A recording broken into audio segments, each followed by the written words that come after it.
Will Smith's wife. Jada, What a am I right? terrible, thundering gowl of a woman. There's an interesting thing that came up on Reddit yesterday is Will Smith slagging someone off a couple of years ago for being bald who has alopecia. And then when he's kind of, when the host says, but, things, that's just a joke, get over it. It's interesting, isn't it? Yeah, that's really interesting. Imagine, saying something on the internet and then, or saying something in the age of the internet and it comes back to bite you in the arse then a few years later. Internet never forgets. The internet never forgets. I mean, anyone you I've said it to is set up like. I was like, no. Yeah. Look at it. Yeah. And it's like, I have to say, the very first time I looked at it, I said, that's fake. It doesn't look like he hit him at all. It's just the angle. Yeah. When you see it. But good old conspiracy, if you want some hot takes. Oh, yeah, let's do it. Yeah. Then it was like, it's definitely fake. It's because it's, one of them was, it was designed by Putin to get the world away from what's going on in the Ukraine. If that's true, that's the scariest thought ever, that there's that level of control. It worked. The big one is that the Oscars the ratings have gone down so much that this was a big stunt in order to get the ratings back. I don't know. I can't imagine bizarre, anyone like Will Smith would sacrifice what he's just sacrificed in order to get the ratings back on the Oscars, unless that was the trade-off on, if you won't get your Oscar. Here's your Oscar. Yeah. Is the film he's in any good? I don't know. It's the tennis one, isn't it? He's never even heard of it. What is it called? He's in the tennis film. It's a biopic of the two tennis sisters who got really famous. About the dad, the Williams. That's it. Yeah. So it's that one. Williams sisters. All right. That's probably really, really boring. You know the way I go to cinema every week? That was the only option one week. I didn't go that week. Yeah, no, I wouldn't. As much as I love sports films. Oh, I'm sure it's really well written, well crafted, has any moments of Will Smith crying in it. And, it's probably about how much of a bad father he was, because he put. But how much he learned. Yeah, because he put his failures onto his daughters, who then became huge successes. And that really fucked them up even more. Yeah. But he was proud of their success. This shit writes itself. We should have written this film. Yeah. And in some way, he probably tries to sabotage it. Do you think that happens in it? But yeah, so I went mad into I didn't even know who this woman was, right? The first time I saw her, I thought this girl was Will Smith's mother. So I did. Right. Honestly, I had no idea. And then that's mean. She has alopecia. I'm like, well, so fucking what? John Joe Shelby has alopecia and he's fucking cool. What the fuck is this alopecia excuse? You're bald. Hello. Well, hello. I know, but it's because it's an autoimmune rather than you're old kind of. Well, I suppose were you bald quite early? Know it. Yeah. Which? Did you go bald early or when like? Oh, I don't know. What's early? Well, there was a guy. There was a guy with alopecia in my class, and it was stressed. He lost his hair when he was 16. But I also know a guy who went bald when he was 20, as that was. I know. I'm here with you. Natural. Fucking hell, but Oh, you've did the high testosterone stuff. Yeah, that's why you're bald. Yeah. The You're old man. No, there was friends of mine were taller than me, and they're like, "Spud, you're going bald." I'm like, "I'm not going bald. Shut the fuck up." So I had a whole Jimmy Neutron thing going on there for years, right. And then I got a mirror one day and went, fuck, I am. So I just cut it all off then after that. That's when I started shaving. So I don't even know. Like you could grow hair. You could have a full head of hair. You don't know because you just keep shaving it. Or is there gaps? Or no, there's definitely a gap. All right. God, yeah, fuck that.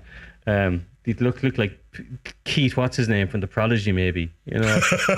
Did you ever see him when the hair wasn't done? Is he the dead one? Keith Flint. He's dead, isn't he? And who's the other one? There's two Keiths, isn't there? I can't remember. That's 60 years ago, man. It's a long time ago when The Prodigy were cool. There's three of them. There's the main guy and then the two dancers. Isn't that what it is?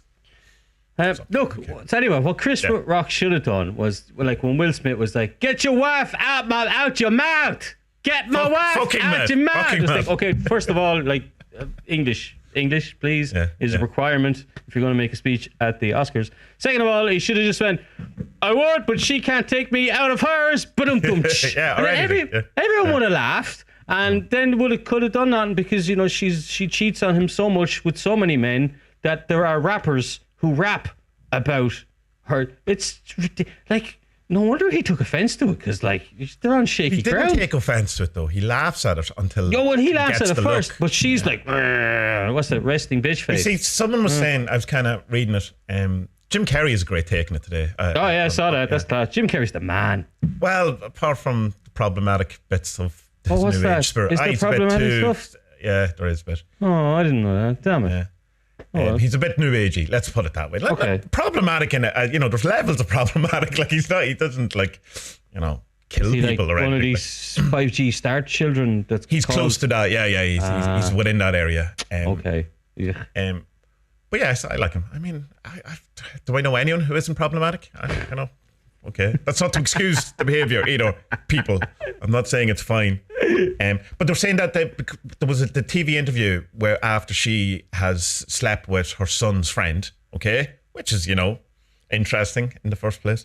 Wait, no. And there's kind is this when she looked like a granny or when she had hair? I don't know. I'm reading things. I don't Who's actually into granny sex, man? That shit's weird.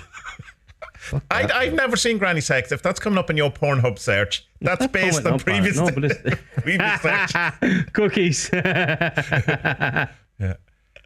But she says something to him along the line of that if you loved me enough, you would have known that I was having affairs or something. I don't know. So the kind of intimation then was that when he turned around and said I'd seen her look, it was the look was, this is why I cheat on you. So then he had to become all man and go up and, I don't know, slap Chris Rock. Rich people are fucking weird, huh? Yeah, people are weird, but like. But I mean, it's like I've seen similar things like that happen between people who aren't famous, in pubs and stuff like that, where someone, don't say that about wife slaps, whatever. They get to leave the pub though. You know what I mean? Yeah, absolutely. God, man, like even if you're in the right to hit someone, and like I do, I know it. Okay, controversial. Sometimes it is the right thing to do to hit someone. It is. Sure. Do you know what I mean? Yeah. Like, of course, like Ireland would still be English if we didn't hit. Yeah. So sometimes you do have to hit. Well, I mean, self-defense is a thing. All that. Yeah, all the stuff. Yeah, all the stuff. Yeah. But like if you hit someone, like you have to leave the place to go. Hit them. Yeah. You don't get a standing ovation. And like. There's the photo of the two publicists come down and talk, and it's like, why aren't they cops or security guards kicking him out? Because he can't just fucking assault someone for doing his fucking job, which is what Chris Rock was doing. Whether it's a good joke or a bad joke, doesn't matter. It's a joke. Yeah, I mean, how Ricky Gervais hasn't been hit live on telly, like for much worse things. Yeah, much worse. Yeah. I thought it was a funny joke anyway, because G.I. Jane, it's. I suppose, say rather than it was alopecia, she had cancer, is a good joke. Okay, no, there's not. But that's how people are seeing it. Yeah, but alopecia isn't cancer. It's just but it's still an autoimmune disease. It's that like it's still. Does that mean she's going to die from it? No. Oh, well, I don't know. No, it's whatever. She's just bald. Get the fuck over it. It's not that big a thing. Yeah. I don't know. No, I have no hair. Ooh. Yeah. So what? It's like, but even apart from that, say it was a cancer joke. It's like, what has to be in you to do that, to get up in front of everyone?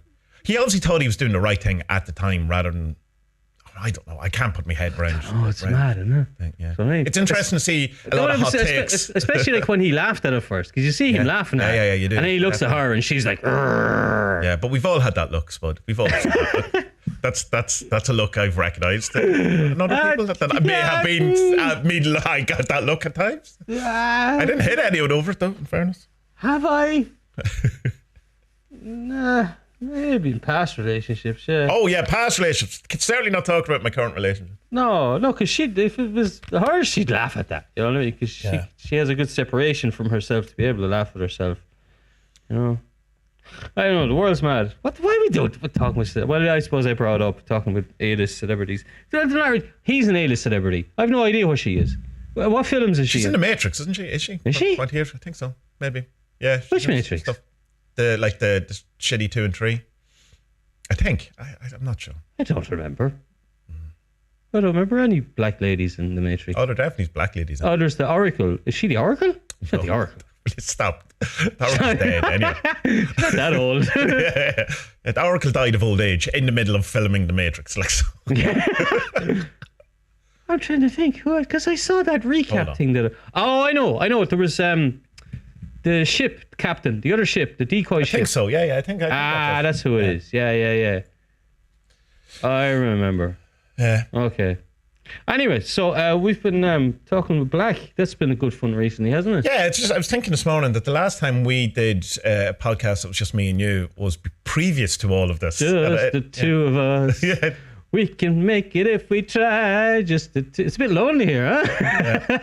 Yeah, I don't know who the bent's off now. It's like, there's a lull in the conversation, and I have to come up with something rather than just go, "What do you think, Jason?"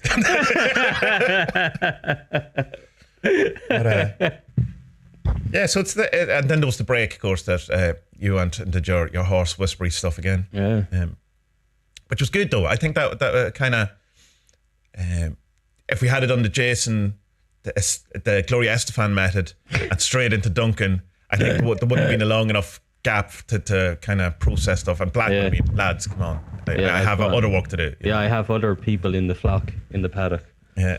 So people who don't know what happened, we first did TaSTA Ritual with Jason Mendel, and he did his normal fantastic method of blindfolding himself and putting in headphones of a radio that spins randomly through channels, and then if he hears something, a word, he says it out loud, and we ask questions on the other end. He can't hear us, and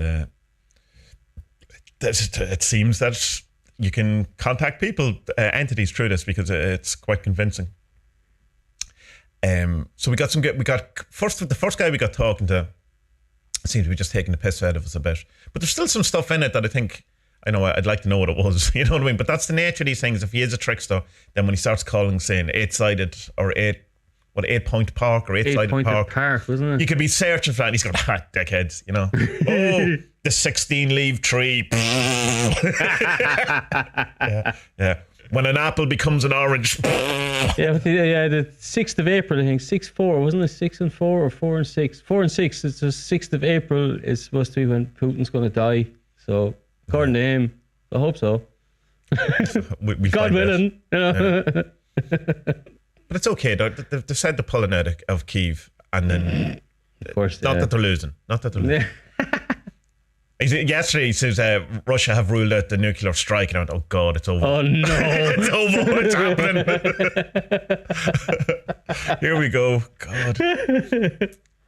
Anyway, but then the second identity was a guy who immediately seemed to be going, right lads, here we go. He said his name is Black, he was a chief, and just kind of then talked, had about 15 minutes, the second one as well, is it? They were both 15 minutes, and kind of explain bits and pieces. The problem we had again, I feel, is that we're too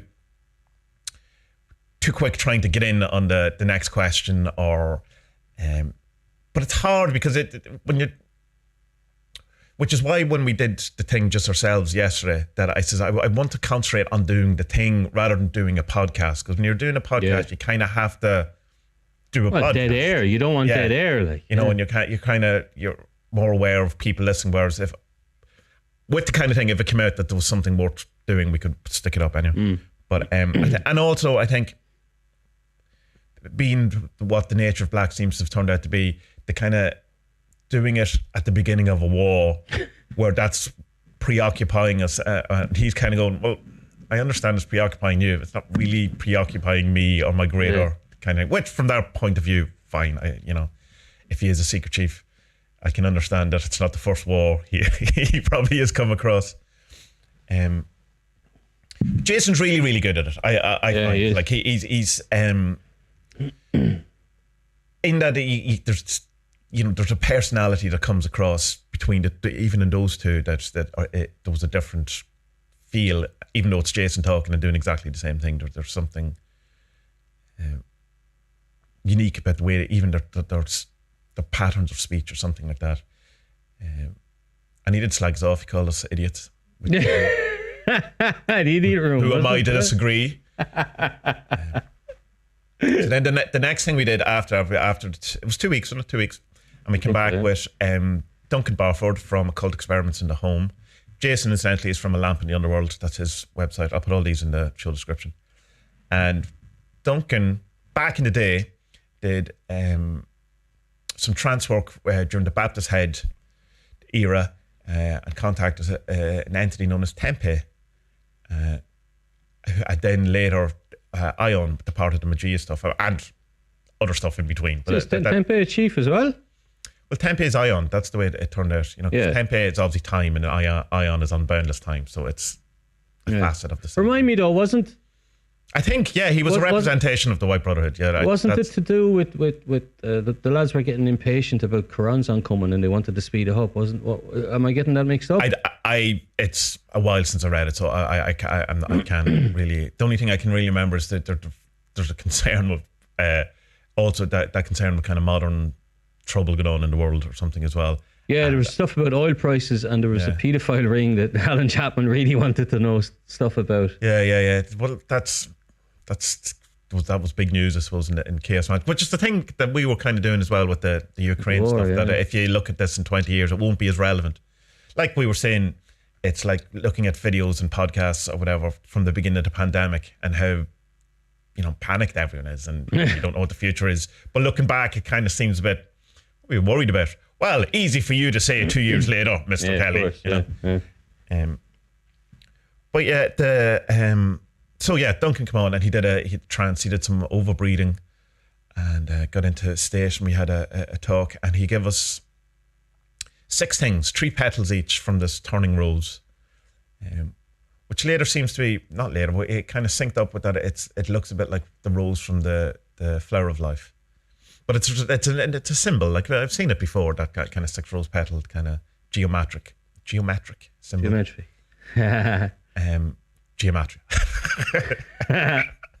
And so he kind of explained the 3 different things. And I think we were better in that one where we let him just kind of talk, rather than trying to direct the conversation. Which particularly when we kind of realised what was happening. That he had stuff for us. My 3 things was. Squiggly lines in silver, which is the Aquarius symbol.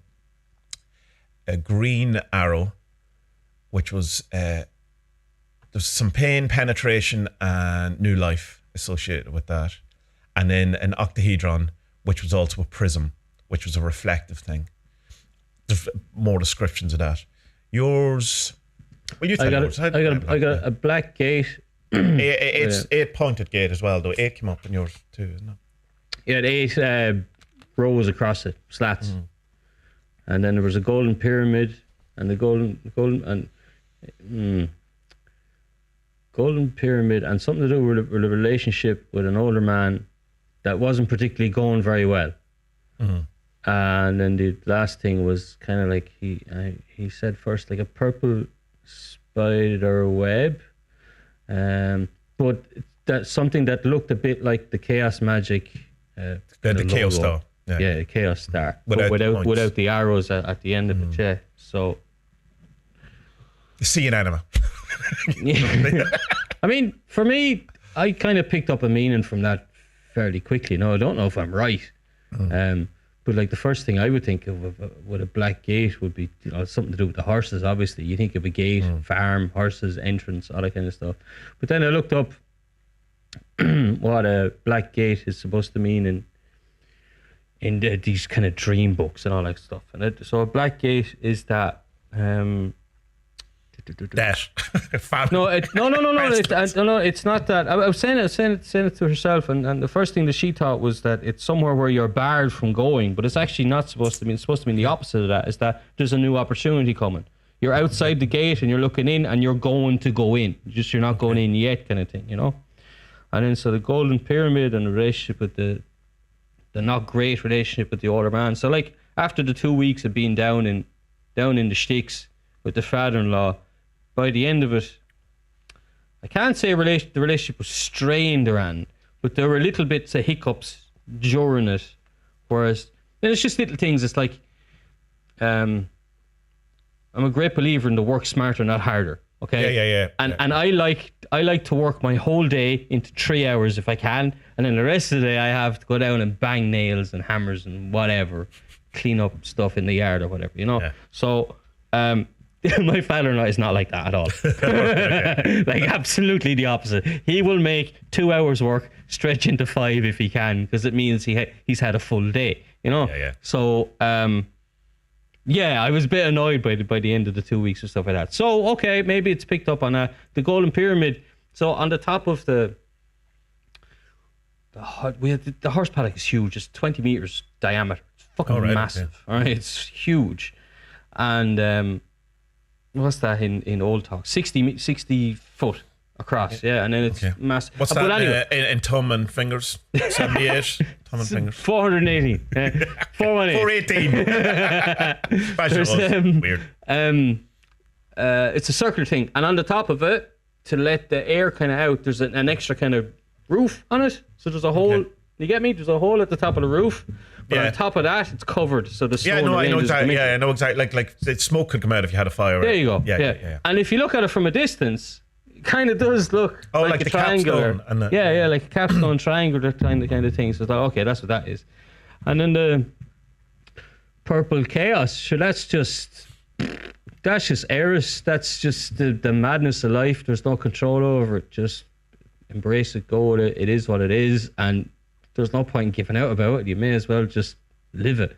That's what I picked up from it. No, maybe it's too quick of a meaning. Maybe I'll look back in 6 months. I think as we were kind of discussing about the first thing with Black and with Jason, that it kind of as if he was talking on different levels, where he was saying something that was resonant for me and in a different way for you, and also a third way for whatever the actual question we were asking about. So I mean, where the Golden Pyramid associated with someone could be about the 2 weeks previous, or it could be about your life in general, or something, you know, and that or something that maybe still be connected between. But like, I mean, it'll present itself if it is anyway. Mm-hmm. You know? But more to say that like it could, you know, which you're not doing. But I mean, it's not to dismiss your initial reaction, but not to hold too tight to it either. Like yeah. Well, there's no point in holding too tightly for it, because then you're looking for it, and it's like, oh, I was given the lottery numbers, and then no, they're wrong. Or you could go, well, my relationship with my father-in-law can only ever be tenuous, or you know, difficult, because that's what Black said, you know. No, that's the one happened to all. It's just this, you know, it's just two lads had to live together for 2 weeks and who don't really know each other that well. You're going to have little and a language issue, I suppose. And yes, well, you know. Did you pick up anything from yours, or are you kind of waiting, or? No, well, the Aquarius silver thing, that there's two things in that, I think. One of them is because I'd been reading an awful lot of kind of stuff and kind of wondering about the whole nature of the end of eons and the beginning of other eons. And of course, like Aquarius is the new age, man, that's meant to be ascending. So there's a nod to that, say. But also there in the Black thing, there's talk about him talking about the music that I've been doing. It certainly could read it that way, and that, you know, it's just the music is a wonder, and there's kind of a, you know, in a sense, I checked it out, whatever. So there's a bit in the last video I did where there's silver water in it, in the video. So I mean, it's and because Duncan was kind of saying that these are things that you have to hold dear to yourself, or you know, to concentrate on as the spin in the greater spinning, that if you concentrate on these things. So I've just kind of seen that it's one of the things I have to hold dear is my creativity and the things I'm doing and stuff like that. So cool. Nice. That's the thing I can hold dear. The arrowhead, I didn't really know. I had that initial thing that when he was talking about it, where, you know, you start thinking it's bad. Oh no, you know, or whatever. And I just kind of write out maybe, and you know, and I just let it sit and whatever. And then when I was watching it again, a couple of drinks in me on Saturday night, and I just had it on or whatever, I just immediately knew what it was. It was about my son, and so that the green arrow is my son. And because it's the new life, it came with some pain, and it was something, you know, there was penetration. It took a long time to get, which it took 10 years to have him, and this kind of thing. So at least on one level, it's that. So that's another thing that I have to hold dear to myself. Yeah. Which, I mean, of things to hold dear to yourself in the turning of the world. Yeah. Who you are as a creative being, and your son and your family. Your kids should be high on the list. Yeah, of course. Yeah. The octahedron, no idea. Other than I bought one and it's coming to me, and I'm gonna, you know, actually physically do the prism element of it. And I had an idea because the way the one I bought is, it's like glass, but you put water in it, and it's the water that'll make it do the prism effect, and it's going cool because you could put in holy water, which would bless everything it touched, or you could put your own intentions into the water. So there's all of these kind of things. But I first went, you gonna jizz in it, Tommy? Why isn't it doing the light thing? You've jizzed in a prism, man. No. Not good. You're a shit telemite if you don't. All right, that's all. Then you have to eat it. The whole glass and all, the whole thing. But then that stuff that came out subsequently, kind of has a bit more in that. But there was a part of, I felt I need the physicalness of it, which I wasn't getting from the Green Arrow, even before I thought it was my son or whatever. I didn't feel like I needed to have a Green Arrow. Or I get you, yeah. But this one I felt, I need. There's something tactile I need to have as a type of thing. That's funny. Even on that's funny on the gate thing. I can. Yeah, I had a physical thing with that because the entrance that we have at the ranch, there's no gate there because just people have to drive in and out, and it's like. One of the things I said to myself, as soon as I get this place, the first thing I'm doing is I'm putting two gates there. Right. And I've said that for ages, just to myself. I don't think I've said it even to Aga. And I know it's something I do. I know I'd put in the pillar posts. I know where I'd put them. I know that hanging the gate's fucking easy. I know how to do it. I know where I'd put it. And yeah, okay. They'll have to be black now, won't they?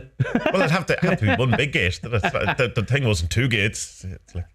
Oh yeah, let's be one. I don't know. Is there room for one? Okay, I'll make it one then. Okay, it'll have to be so. It's just two would be cheaper because one would be a funny size and more sturdy and probably easier to hang. Yeah, that's funny. Yeah. Haha. Okay, so we both got something physical out of it. Yeah, and ideal. That's okay. Yeah.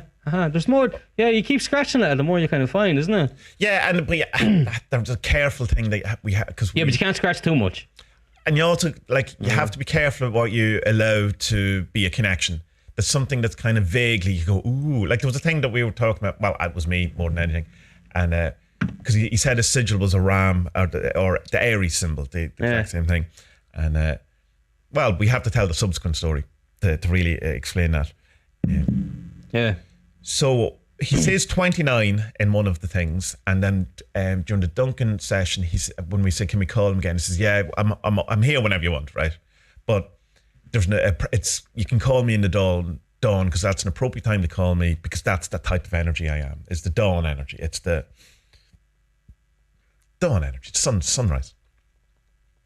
And so on the 29th, which was yesterday, we get up at dawn. Oh, the crack of dawn. Crack of dawn. Yeah. 7 or 6 minutes past 7. It's like yes.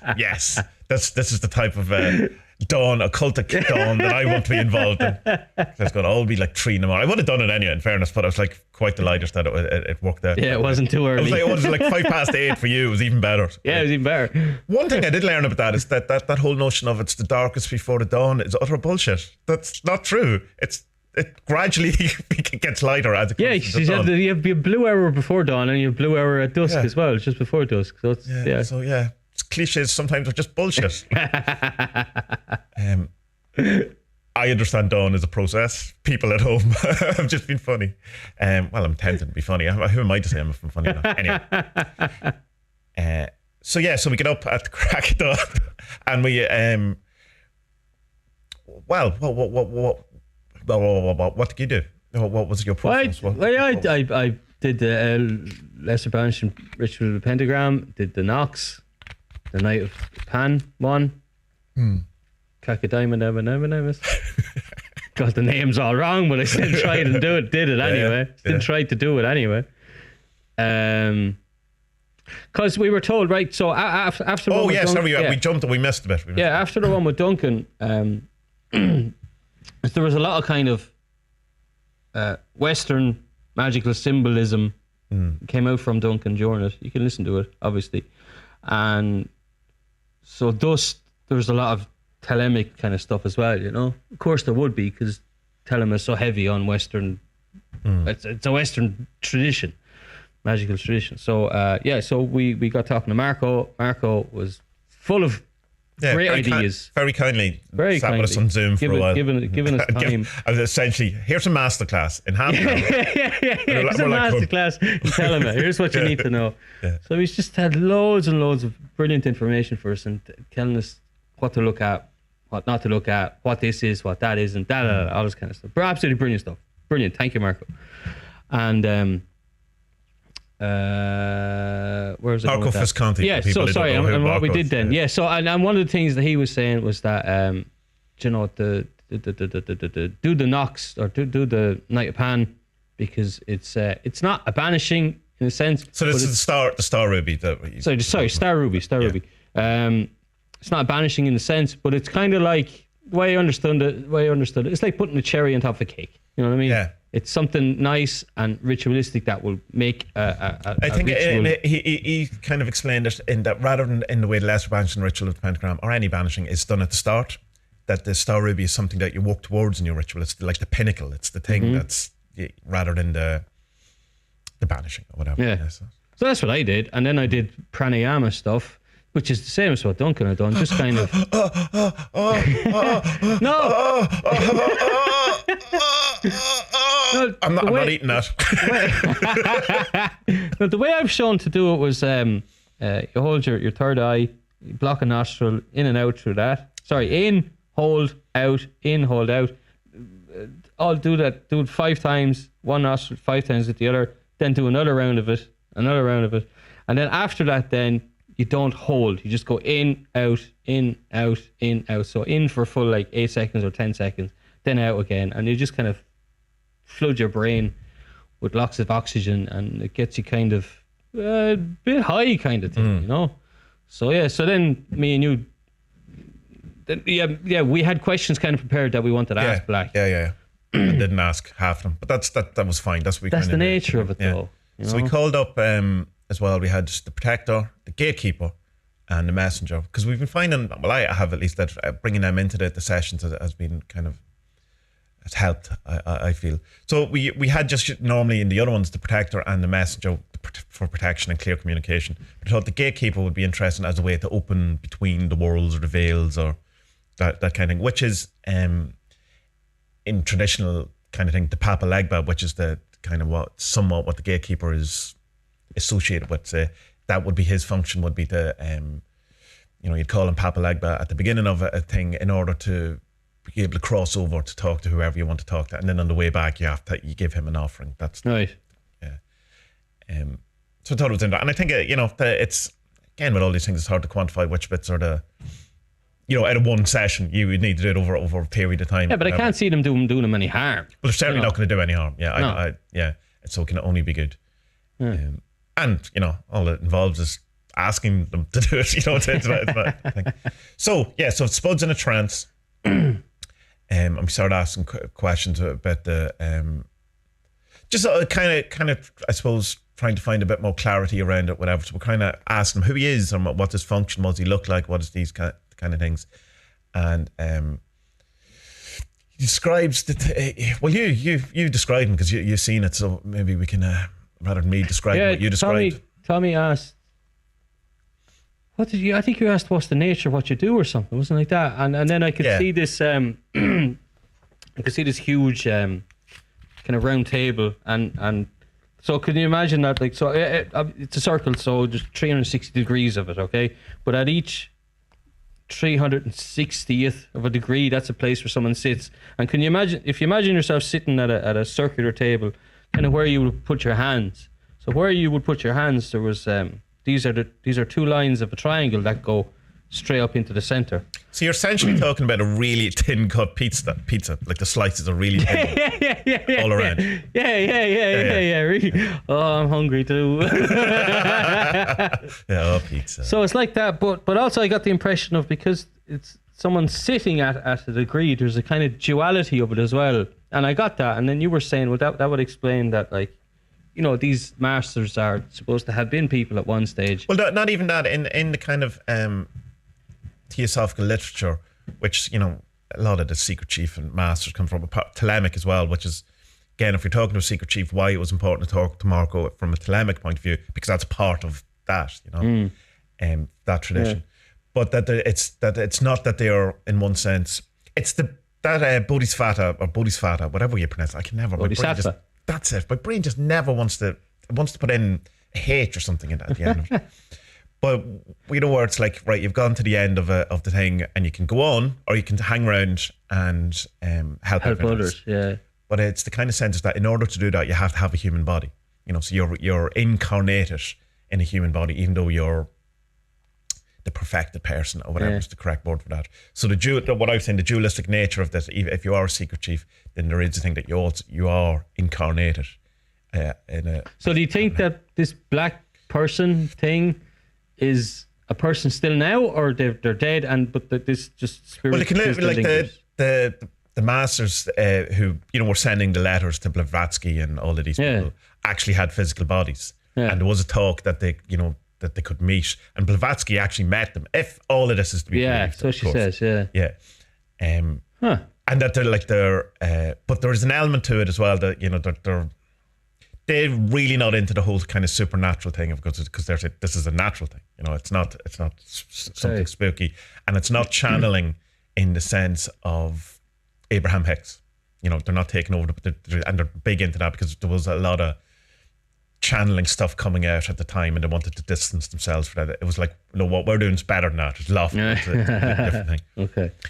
But yeah, that they actually like the master Kuthumi, which is that's Blavatsky one. He like talks about getting on a train in France in one of the letters and stuff. So he's going around as a person doing it. DK is he's the head of a lamastery. Like he's a monk in a Tibetan as he's talking. So there is a physicalness to it. But, and they can live longer, seemingly because they can slow down the aging process. But at the same time, they're still a part of it, so they do have to die. But I assume it's a conscious death, and they just go, right, grand, next, or something. But a lot of it, they say, well, we can't talk about it either, because you'll get it wrong and do stupid things with the knowledge. That kind of stuff. So if it's to be believed, and if you were getting a sense of the duality, then the answer is yes. He must have a human body if that's what's been pointed at. Not that he must. That could be a reasonable explanation for what's been pointed out in that the duality of it. Think about like the most boring person because they have to live a really boring life, so they don't have their head above the tulips, whatever that saying is, above the poppies. Yeah. Nigel from Stoke is our secret chief. Yeah. Sean Murphy. Voted Brexit. Of course he did, because he lives in Stoke. He had to. What's the second? Nigel Black. Oh, really? Yeah. Nigel Black from Stoke. Yeah, there was other stuff as well. Tommy was asking, like, who was he? What was his nature? And the thing that I saw was this kind of. No, I don't think I explained exactly what I saw, but I said to you, it was like a paddock for livestock, and what I saw was, if you'll ever see, Jesus, there's so much of a horse nerd I am. If you ever watch videos of Americans training horses, they have these double gated paddocks, which is basically a gate on top of a gate around in a circle. So it's loads of gates. So that's what I saw, but it had this like well-trodden ground. There was no grass on it. It was not mud, muck or clay. It was clay, so it had been well trodden, and the kind of impression I was getting from it was that black was kind of a shepherd or someone who takes care of the things that go into this paddock from time to time. You know what I mean? They're not always kept there, but they go in there. You know, when they have to be treated or they have to have some work done on them or whatever, like animal, like livestock. So he's not. But he made a good point that he's saying that I'm not calling you livestock. Yeah. He was saying that it's not like and he was saying as well that like there was an impression. I'm not saying, but I felt that like he didn't own us, but he was there to look after us while under his stewardship. Yeah, so the shepherd idea, in like even from the Jesus, kind of thing, that he's the shepherd rather than. And there was also a sense, going back to the table and this, that the table and this was well worn and used. That it's not a new thing. It's some. The table was ancient, like, and the trust in that, you know, the kind of, you know, I've done this before. It's not. This isn't. Yeah. Whatever new or special or whatever, you know, this is a thing that I know what I'm doing. Yeah, exactly, yeah. But then the description he had like a golden wand, ding, hocus pocus, abrahadabra. I love, you know. Yeah, because the question was why did he show us why was the sigil this? So this is the little thing I carved out. So it's a Y with the turned down arms, which is basically the Aries astrology symbol. So it was why that symbol. So then what I saw was I said the video it would make a really crappy country flag. Yeah. So it was a goat up on his hind legs with one hand paw above the other. One was kind of straight out, but in the hoof, Spud, hoof. The goats have paws. They don't have paws. Yeah, that's dogs, cats, idiot. Jesus Christ. Yeah. So in his left hoof, he had a golden wand, but as he was standing up, a kind of purple cape came on him, landed on him, and so but he kind of looked, and then as he was standing there was a kind of starry black sky with stars. See, it'd be a terrible country flag. It'd be awful. Yeah. What country? Go Takistan or something. The Shambhala flag. You're laughing at the Shambhala, the sacred Shambhala flag. Sorry, Black. Yeah. And but like it was the overall impression of like, okay, this is like a goat with a wand, looking regal in his purple robe. But the thing that was reminding me of was the magician card from the Raider White deck. You know, just a magician with a wand holding something. And then later on, I did a 40 divination thing on the Discord, the algorithm one, the computer one, and I got the Princess of Wand, and it looks like a lady with these huge ram horns, and she's holding a golden wand. Yeah, because at the time when you were saying that I then asked, and here's the thing I wanted to get back to about the making sure you don't associate things, over-associate things. Because I asked him, have you an association with Baphomet then? Because a lot of the symbology is similar, you know, the hand up in the air, and I've got this other hand pointing down, and you're going, well, as much as a hoof can point down, you know, just at his side. And there was no answer, so it was like, no, it's not. But then after that, we were kind of thinking, and it's because I have Mr. Pan on my shelf. I don't even think he's there, so you can't see it. And I was going, oh well, he's got the ram, he's got the hooves. He follows the pattern. I was saying it to you, and you looked up and what's Pan? And I was going, oh, he's a shepherd, and there's all of these things. And I'm just kind of, there's a notion that was like, yeah, don't stop doing that, will you? You know? Yeah. He told you what his name was. He told you what his nature was. Why are you trying to turn him into Pan or Baphomet or any of these things? You know, trying to make it into something else. Because we had this issue before with some Egyptian god, some random Egyptian god that turned up the Spud one day and just said, hello. What was his name? I am Lass, he said. Yeah. And then we spent hours trying to work out who Lass was. And then at the end it was like, yeah, he's Lass because he told us he's Lass at the beginning. Yeah, and that was like, right. So let's not do it. And I caught myself in the middle of doing that. But there is, I suppose, a thing you could go that. It's human nature, though. Yeah, it is. And it's, you know, but like, is the connection that I kind of got into Pan and that all of that more a mistake with Black rather than Black being Pan? That I was going, oh well, these are things that I'm getting a sense of. That Pan, look, he is some of these things. But again, you can't know, so it doesn't matter. And Pan might be going, dude, why? I've been here for you. Leave me out of it. Come on, man. I got you back into music. You know, now you're going to say it was a mistake. I thought it was Black. Yes, be careful not to insult the gods who help you out. But I think, that was kind of, because we were just talking about, you know, reading into these things. I think it's helpful to kind of look at all the resources, look at, you know, the gematria, look at up 777, the I Ching, all of these things. Try to compare it to different things, but be very open about it and not kind of shoehorn stuff in because you would like it to be like that, you know. Exactly. You know, yeah. Be open, but don't shoehorn stuff. Yeah, which is kind of it's almost paradoxical. Yeah. But there's a thin line that you have to ride carefully, you know. And it's there's a feel element that for me anyway whereas something on paper you could make a case this is exactly this, and you go that logic sense, but it's not because it feels wrong, and I'm going to go with how it feels, even if it's exactly the right thing, and that might change too. But you have to trust something, and so. For sure, there's two other really interesting things happened during it. I got the number 39, and we looked that up in the I Ching. Yeah. Oh yeah. I'm forgetting to look at because I looked up in mine, and then I'll read that later, and then didn't. Yeah.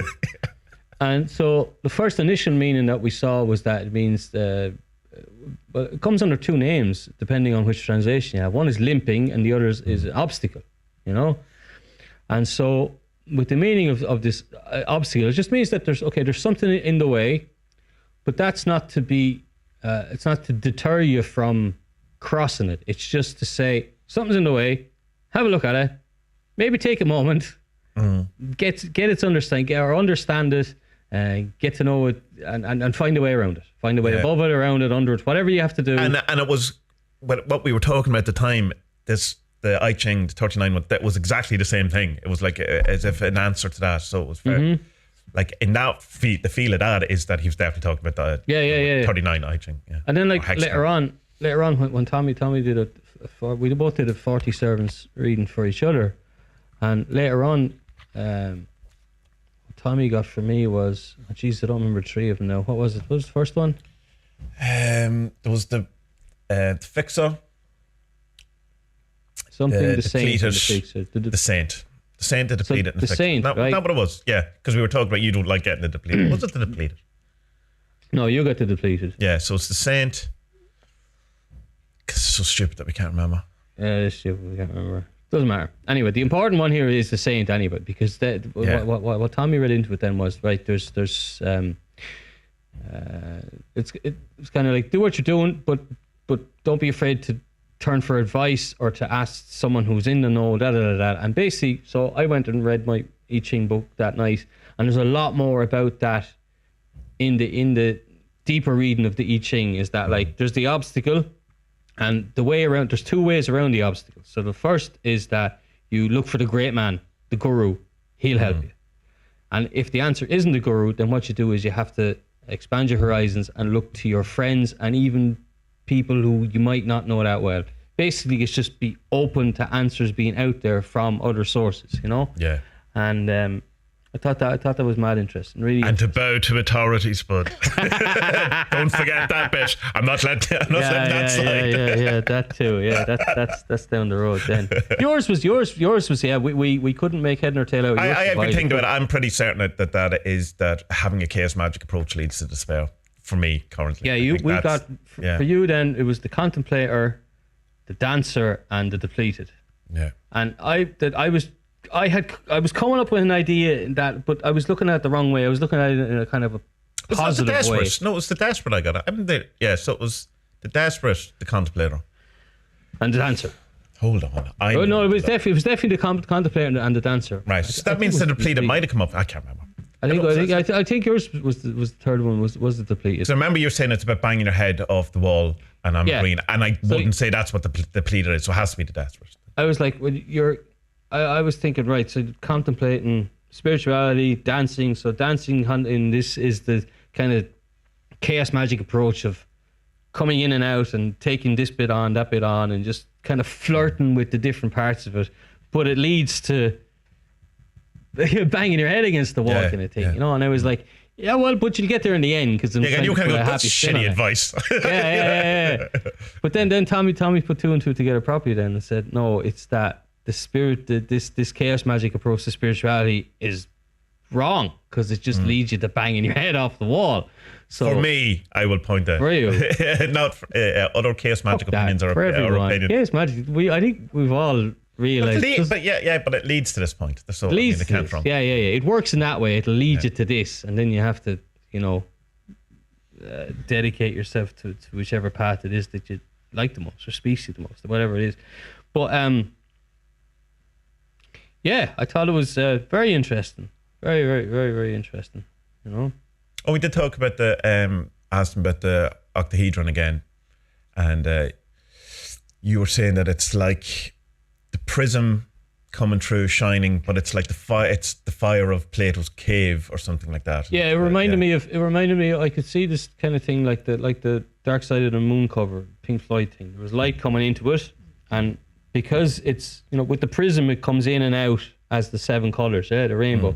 But with this one, it was coming out as just tons of light, but it was being projected onto a cave wall or a cave wall. And then there was a hand that was coming up and making shapes in it as well. So exactly like Plato's wall thing. Ooh. Yeah.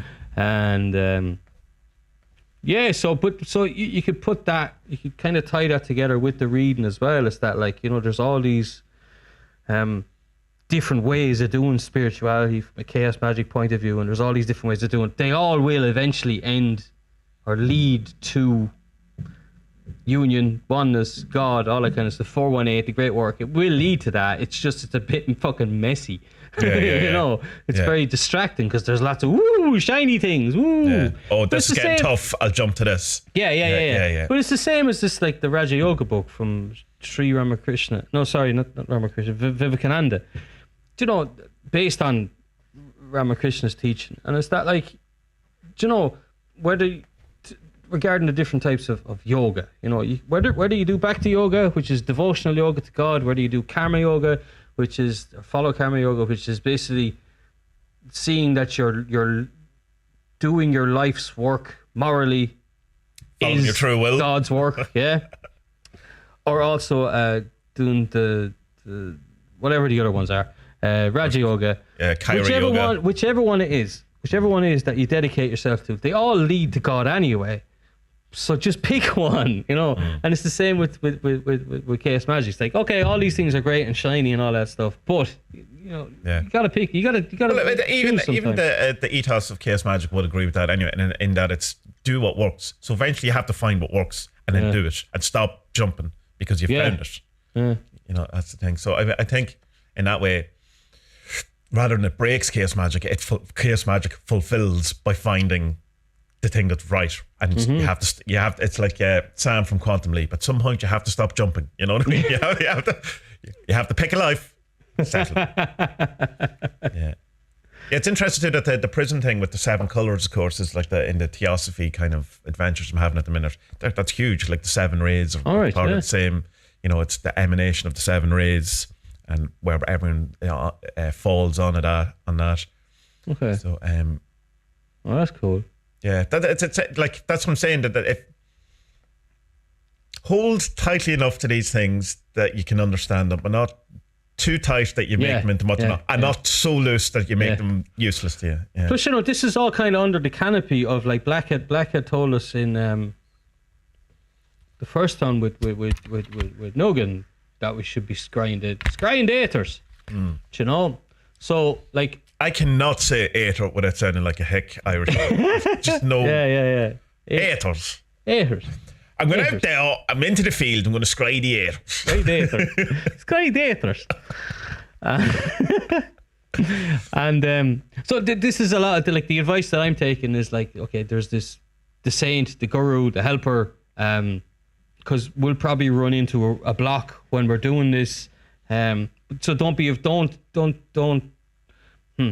just take on the responsibility all by yourself. Like turn to helpers if you're getting stuck, and because that's kind of good life advice for me, because I'm not that type of person that looks for help. I'll try and do everything myself. I just do.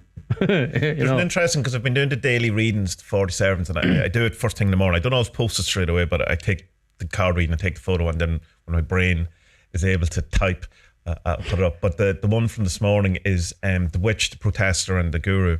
And it's kind of along the lines of that your own personal magic is, speaking your own truth. It's kind of screaming at the guru. And it's kind of just to be aware of that dynamic that, what we're talking about here in the sense of that, you could make it a case of that, you should speak your own truth over what the guru says. But between the witch, which is magic, and between the guru is aggression. So I mean, there's a kind of a point to that, and you could read it depending on what way you want to. But given what we've been talking about, that the reading is to be aware of not listening. Having your voice screaming. Well, plus as well, it's often the guru's job to piss you off. Sure, yeah. You know, like how many times did you leave a psychology session and you're just like, fucking bitch. Yeah. What? Fuck her. How dare she? How dare you? And then, you stew on it for a couple of days and you're like, she's amazing. Yeah. How dare she? Fool me like that. She fixed me. Yeah. Yeah. Yeah. And I mean, there's like any meant to those stories. But I mean, also don't accept abuse from your guru either. Like there has to be a balance in these things as well. Like, of course. Sometimes gurus are arseholes and walk away. That's it. That's fine. I'm just not for you. It's like that tantra thing of that Notorious talks about. Try out a few gurus. Do some test drives. See how they work. But like, don't go with the one that tells you everything you want to hear either, because that's rubbish. That's not good. Yeah, no, that's rubbish. Yeah. You need someone who tests you. Yeah. Again, go with feel. But that's the worst thing about, I suppose, the seer energy or the feeling that is that you have to be very careful. You're not just nervous, or you're not just a bit panicked, and you go, "Oh, I'm feeling I'm not going to do it." No, you're just nervous. Nervous. And that's different from, oh no, this feels wrong, and just to have a bit of gumption around that. So it's been fun, isn't it? These 3 sessions. Yeah. I mean, it's kind of like I want to do more of them, but I don't want to waste his fucking time. Then again, he doesn't. He lives outside of time, but if he also said he's there, and with the kind of sense that we're part of his ashram, that he, that this is part of the group. Yeah. It's like the IRA, It's like the IRA. We're part of his cell, We're part of his cell. We're fighting for freedom here. Immediately demonetized. Soul liberation. That's what we're fighting for. So I mean, like, it's that kind of thing of that it's available. Like, don't be a pest. I was going to say, but don't. Also, if that's his function, that's his function. Yeah. But it's still like we're under the specific things that we're supposed to do. These scrydiators, and then that is to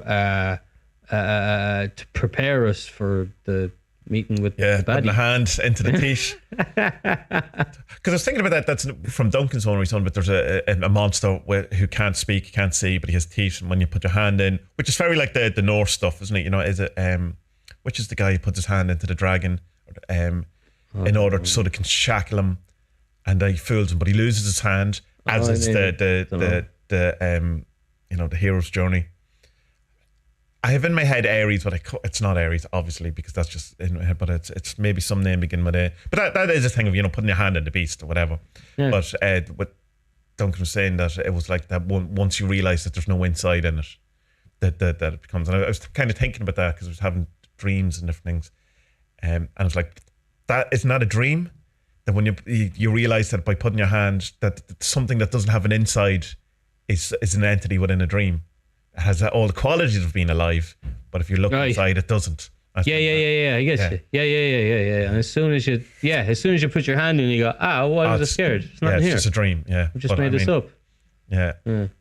Fuck you, Karanzan. Yeah, well, fuck you. It's the same thing. I was talking about, like, I was watching those Nuke top 5 ghost things. So yeah, even the fake ones can be quite scary. So, I was what I seen yesterday about this Japanese. The Japanese ones are horrific. They're all fake, but they're horrific.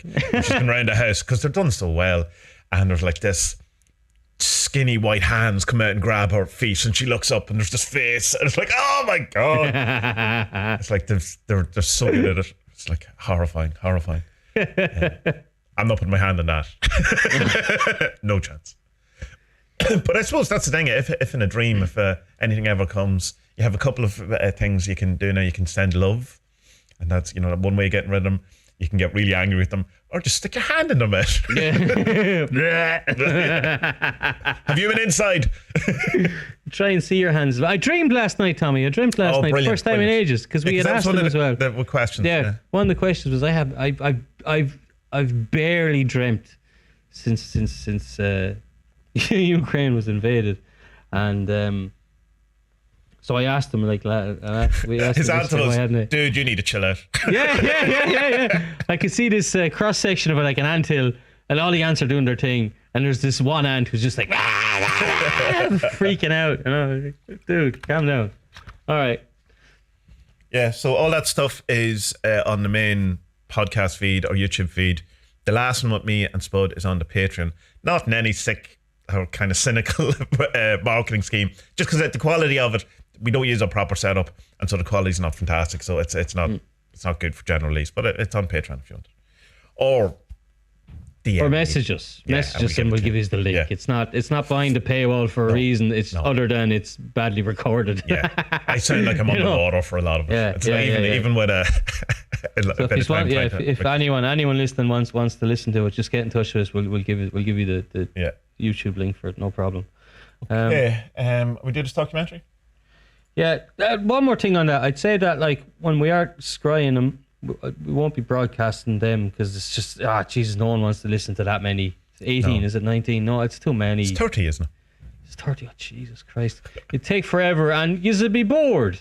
It's like someone telling you the dream, and then it was a Mars bar that turned into a banana. And he was my dad, but he also was my dad. He was my sister. There's no point in stuff like that at all. Yeah.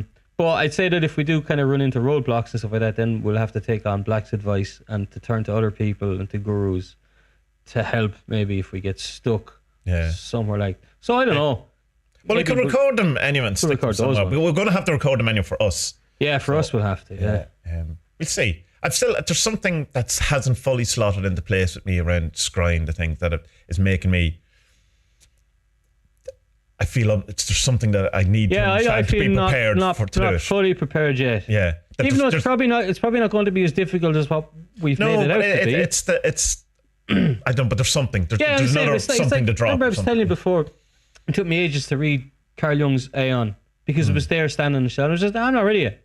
Yeah. Not ready. Yeah, and then it's definitely going to be soon. It's not going to be 6 months away. It's like maybe it's because I have to finish Lon's book. Maybe watch those lectures or something, or I don't know what it is. But there's something that isn't fully. Yeah. No, I'm the same. I'm exactly the same. I'm not ready quite yet.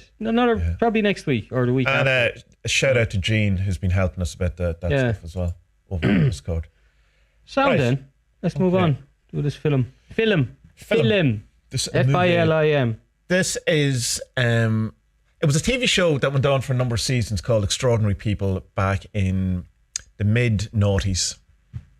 And I remember seeing this episode at the time, and I don't remember seeing any other of the TV shows series, so I assume I didn't watch them. But it's called Extraordinary People, and it's about people who in some way are extraordinary. The other one that comes up at the end of it explains what's happening next week is a blind athlete or something like that. So it's people who do something a bit stranger or a bit out of the ordinary.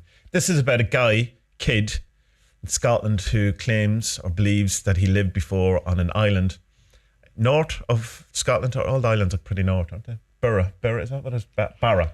North, south, east, northwest of Glasgow. Barra. And so from when he's 2, he starts talking about a life that he's had on this other island and has very much some details about it, names, descriptions of the house, of the surroundings, planes in the sky, and talks about his Barra mum, which is terribly sad, and that he misses her, and just explains things in good descriptive way. So the parents are kind of, the mother in particular, is kind of going, well, what do I do with this? And so what to do is the TV show. Yes, yeah. Let's go on telly. Telly will know what to do. Yeah. It's like people who go on Jeremy Kyle. I've had 17 affairs and I can't stop lying. Go on television. What? Okay. Yeah. But so he starts when he's 2 and he's tells the story till he's 5, and when he's 5 they make the documentary. I really enjoyed this. It's there's problems with it, obviously, but it's as a kind of a short 50-minute thing into reincarnation. It's not going to convince anyone, but there's something very strange going on, and there's no proper real. Oh well, I believe the kid. Yeah, but he's also. The thing is that ultimately he's wrong about some things, fundamental things, but he's right about enough things that it's undismissible. He's right about 80% of them. Put it that way, but of that 80%. He's completely right. Of the 20%, of the 80% he's completely right. But of the 20%, like 15% of that. No, I'm wrong now. Of the 20%, 80% of that 20% is rather important, and he gets it wrong. Which is a pity. Well, not a pity, because it just points to the nature of these things. Anyway, we're jumping ahead to the end. So the filmmakers bring her to the mother to talk to an arsehole who is the head of the Skeptic Society.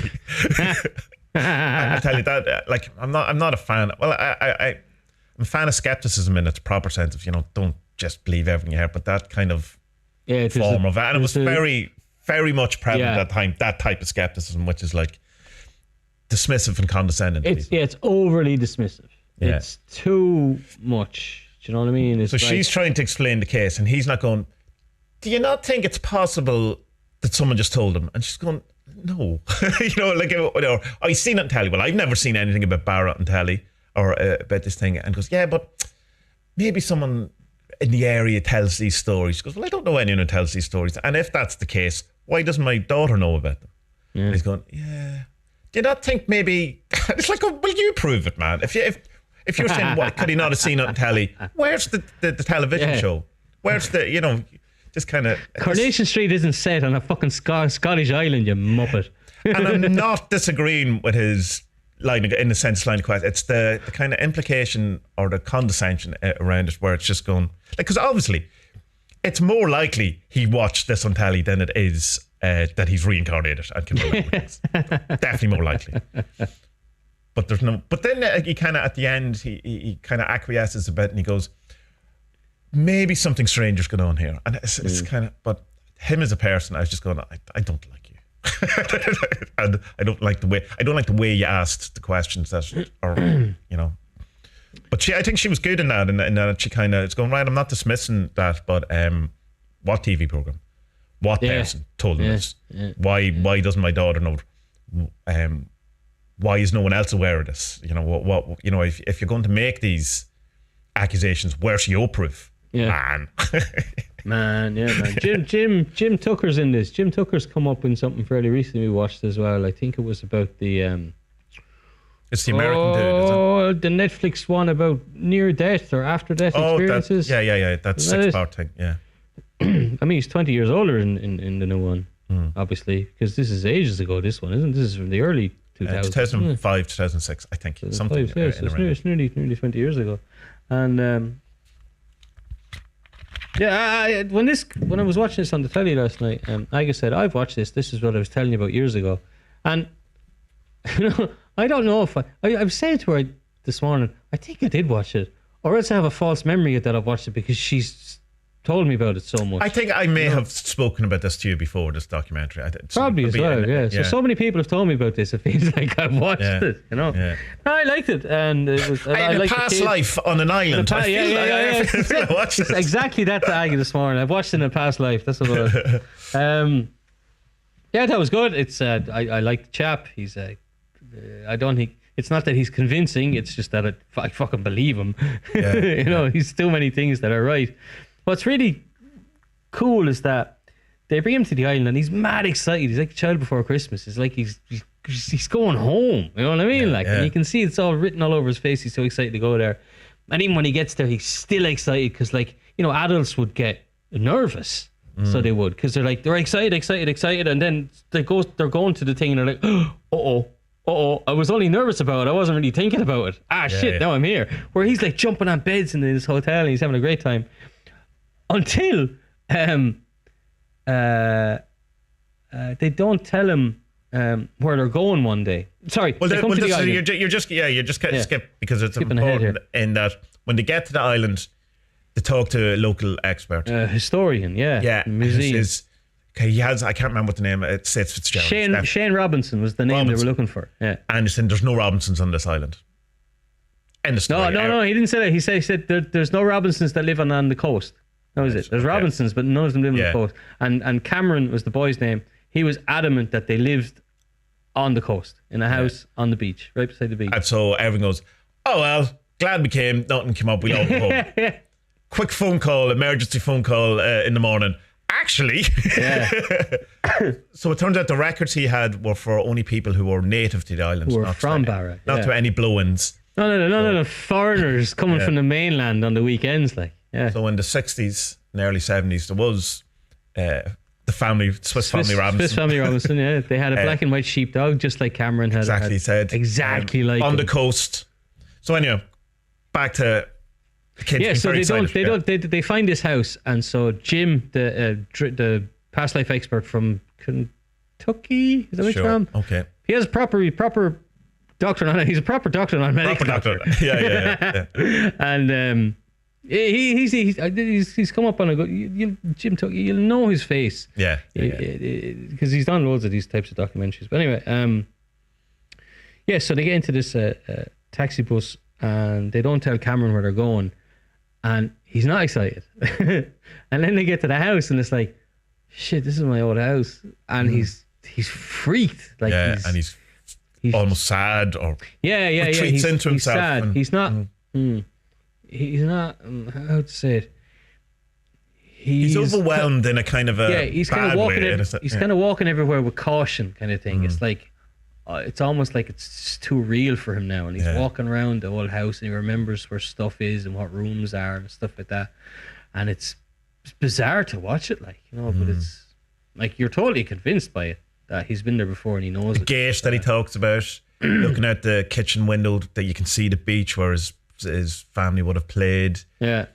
And the thing about the airplanes landing, I thought that was mad, because he had this really strong memory of standing on the wee cliffs at the back of his house and seeing these planes landing on the beach. And I thought, first of all, that must have been during one of the wars they were using as fueling up or whatever, or else there was a brothel there and the RAF were using it, whatever.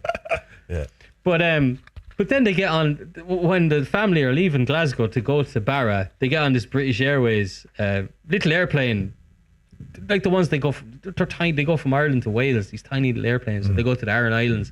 And the next thing, it lands on the fucking beach. And like, oh, what the fuck? Holy shit! No, he's got something here.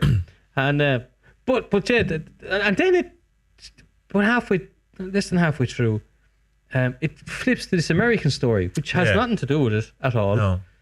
Gus, and they tie up that story, and then they come back to this story, and that's all wrapped up in a nice little bow. The thing about the American one, so he is, again, it's a past life thing. I think it was more explaining Mr. Jim and that this was his big case. Yeah. So I think that was more an introduction, I think, or it's the B plot that you sometimes have to do in documentaries.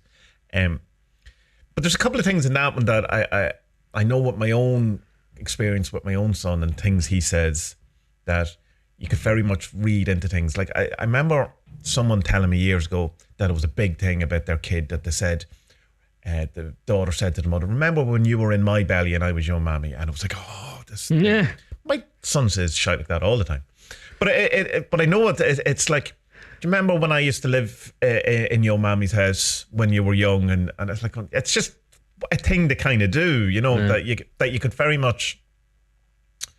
And there's a couple of lines in that American one where I was going, yeah, that's just kind of a thing kids say. Some of it isn't, but that, you know, it's gone back to what we were saying earlier about you have to be careful about synchronicities or you know, connections or stuff that you're making, and making sure you're not making them on things that are kind of standard fare. But that the interesting one in that though was that the connection between that he remembers like going through a pothole or a hole and then arriving in the new life, which Cameron does as well. Cameron does too. That's the same thing. That very strange, isn't it? He leaves Barra, goes through a hole, and comes out to his new mammy. You know,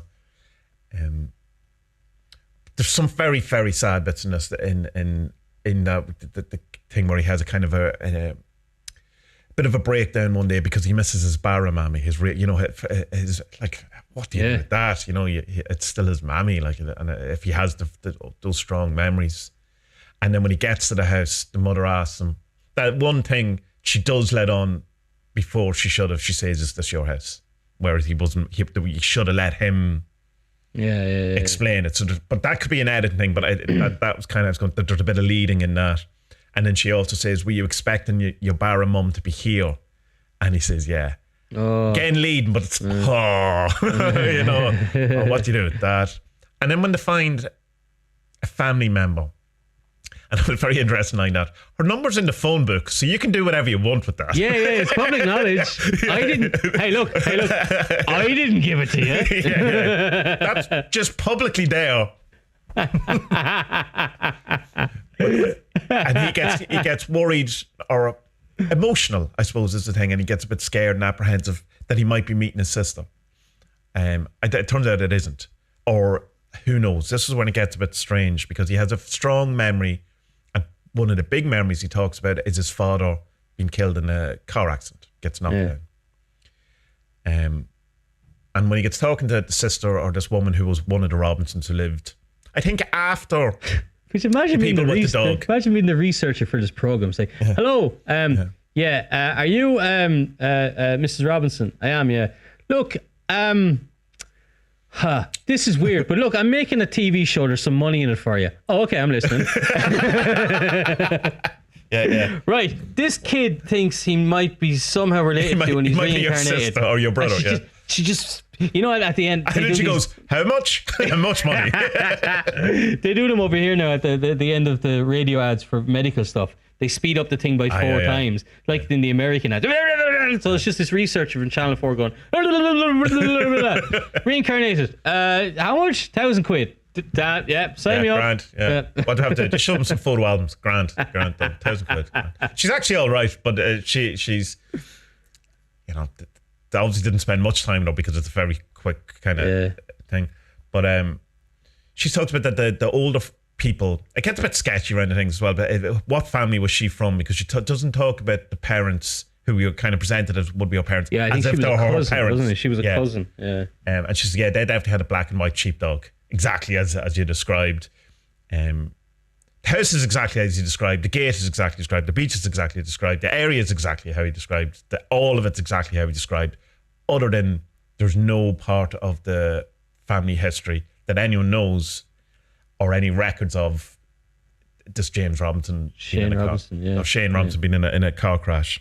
They said that the closest that she could think of is there's James, 2 Jameses and a Seamus, which are the same names, actually. Yeah, but no car crash. Car crash. Yeah. And then they're kind of asking, well, maybe he didn't die on the island, maybe he died somewhere else. Still no records of any of that kind of stuff. Yeah. And no one unaccounted for, I suppose, in the thing. So that's interesting. That is like, okay, what is this then? If it's not like, maybe a reincarnation alternative isn't just dimensions. Maybe it isn't a straight swap for swap, like for like. Maybe there's also something else going on too. Like, and the mother kind of has an interesting thing where she goes, if I talked about something from my past and my sister talked about something from the past, we'd had different stories. That's true. Yeah, you wouldn't talk about your father died if you didn't. You know what I mean? Not happening. That's not.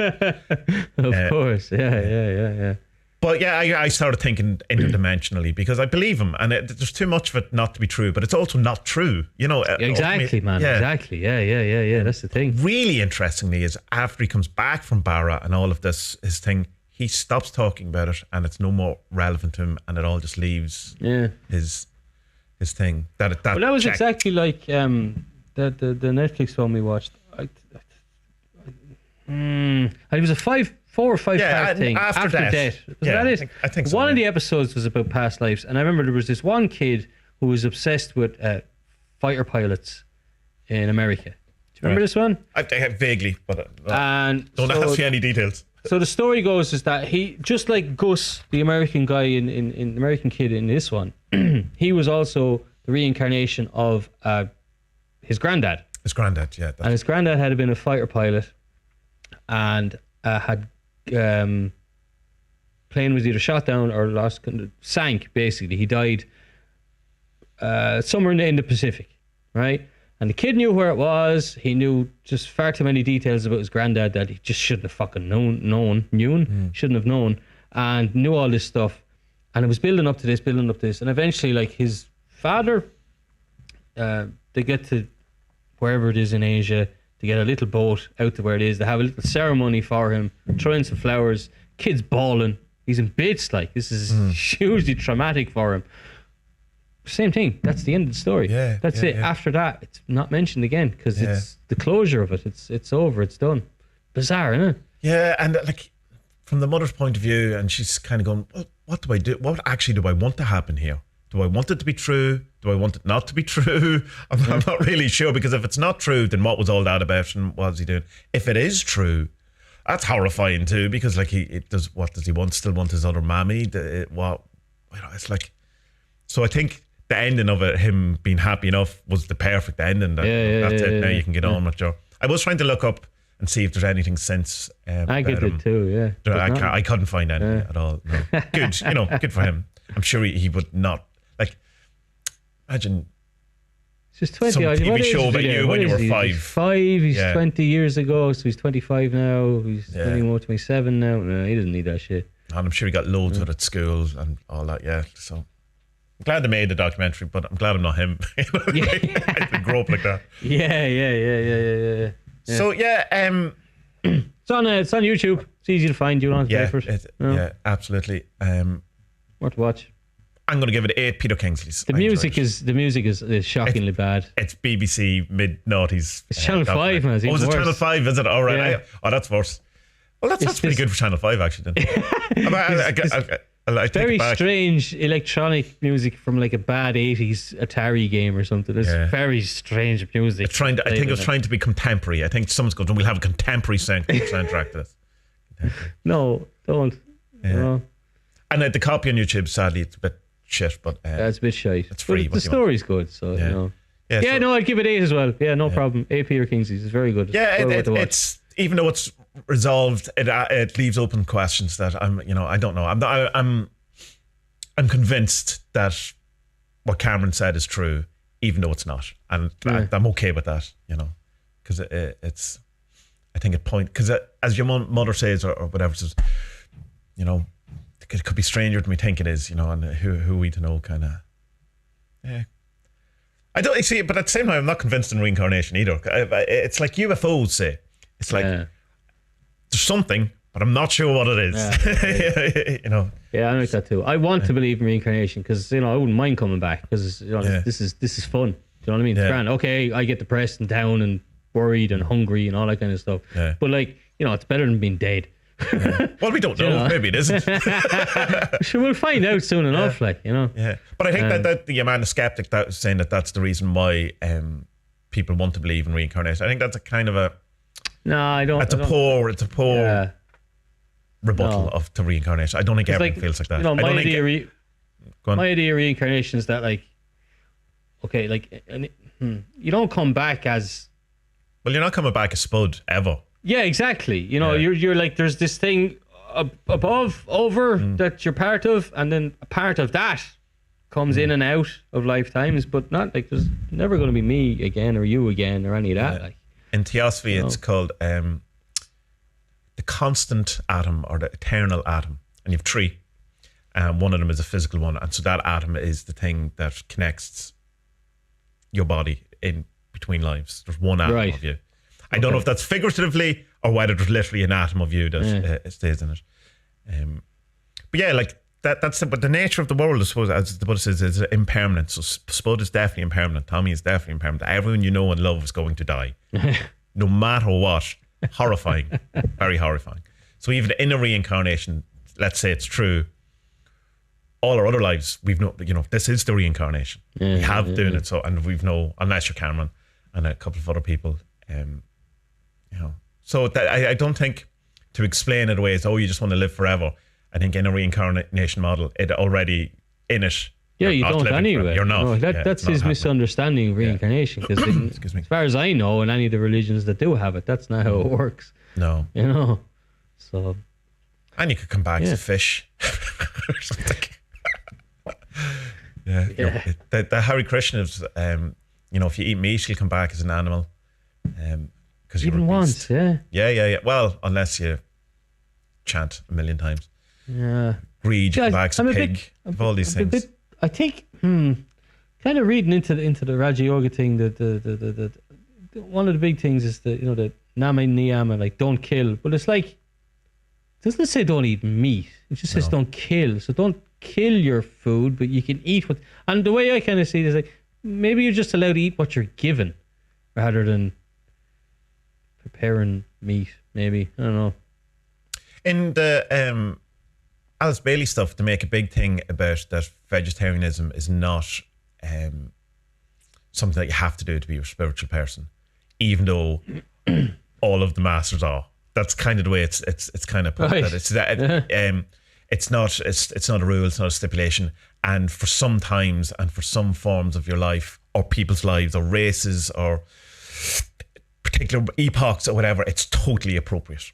But at a certain stage, it's not. And that's kind of the way. But you can be a part of the school, you can do all the things and eat whatever you want. But it's kind of, remember that documentary about Uganda? And he's Uganda, and your man, the rich guy, is coming and he says, so I can eat all the meat, I can drink, I can do all the sex, and I can still be part of it. And he goes, yeah. Hang around long enough and you just won't.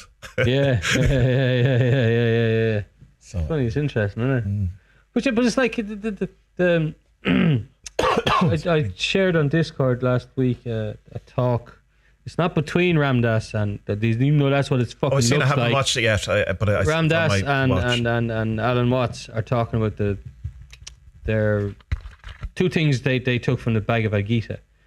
And Alan Watts' one is fucking brilliant, so it is. He's talking about why, like, you know, sometimes it's okay to kill. You know, it is. Because that's just your role. You know, you have to stop the baddies. You know, it's okay to kill. Gita is on a battlefield. Well, exactly, yeah. And it's like, well, you know, okay, look, I know you don't want to kill anyone, but they're the arseholes. Yeah. So, you know, if you want to protect your way of life and your people, then, you know, them fuckers going down. You know, but it's the same with I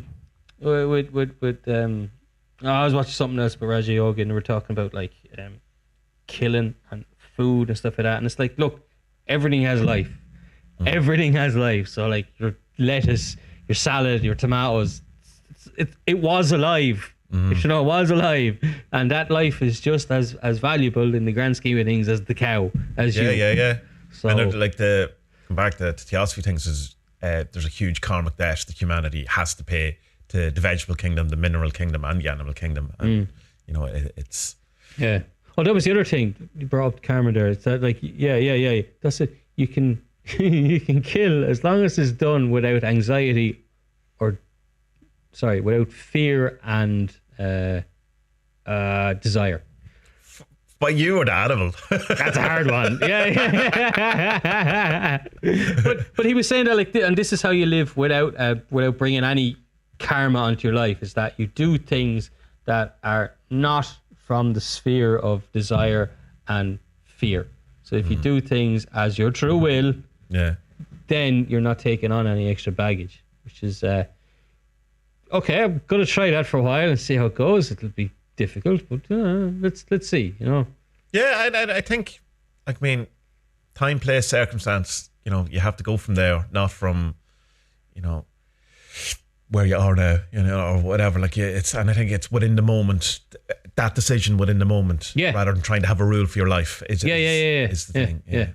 Maybe like try stopping yourself sometime and saying like, I don't know, you might feel that you want something. You know, you're browsing, you're on eBay and you're, I want that, and then say, wait now, do I? Yeah, I've been doing that. It's wonderful. It's like, what am I actually trying to buy here? What is it I'm looking at? Why are you buying that book? What do you think you're getting it? And you go, other part of your screen, will you shut up? I want a book. You go, yeah, but what are you trying? And you go, oh, because you want the secret, isn't it? You want the answer. Well, that book doesn't have it. It might have it. So I still buy the book, but I know why I'm doing it. Yeah. So it's a little less karma. Yeah. It's cool. But it's the same as anything. What are you actually trying to achieve by that decision you're making? And it's not the one you think. Sometimes it is, of course, but you're trying to fill a hole or fill, you know, something like, well, you know, it's like, oh, I'd love a drink tonight. Why? Because I just want to switch my brain off. Well, you know, that's actually it, isn't it? Yeah. Sometimes you want to drink because you want to drink, but you know, that's it. You have to. It's within what we're saying. It's the moment, the actual thing, rather than rules. But it is interesting when you start doing that you kind of realize what you're doing a bit more.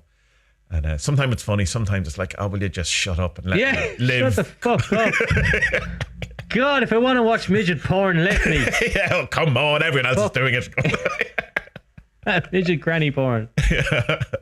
I'm sorry. I just there is a line in the sand for me.